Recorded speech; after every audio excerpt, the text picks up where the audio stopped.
Step complete ആയിട്ടുണ്ട്. ഇനി payment configurations ആണ്.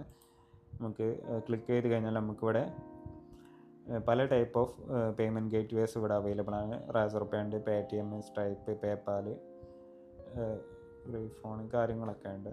അപ്പോൾ നമുക്ക് ഇതിൽ ഇനിയിപ്പോൾ കസ്റ്റമറിന് ക്യാഷ് ഓൺ ഡെലിവറി ആണെന്നുണ്ടെങ്കിലും നമുക്ക് ആ ഓപ്ഷൻസ് ഇവിടെ സെറ്റപ്പ് ചെയ്ത് കൊടുക്കാൻ പറ്റും. ജസ്റ്റ് സെറ്റപ്പിൻ്റെ ഒരു ലേബൽ കൊടുക്കാം.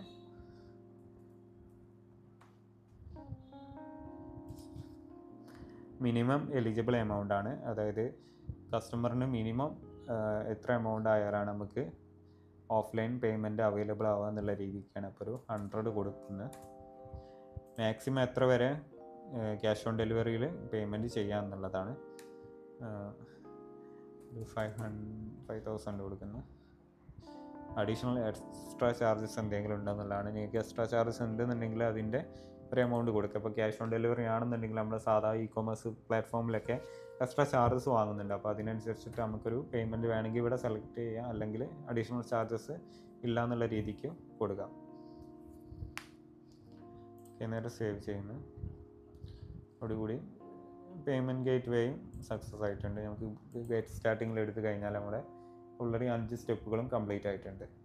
ഇത്രയാണ് ഒരു സോഹോ കൊമേഴ്സിൻ്റെ സ്റ്റോർ സെറ്റപ്പ് ചെയ്യുമ്പോൾ നമ്മൾ നോക്കുന്ന കാര്യങ്ങൾ.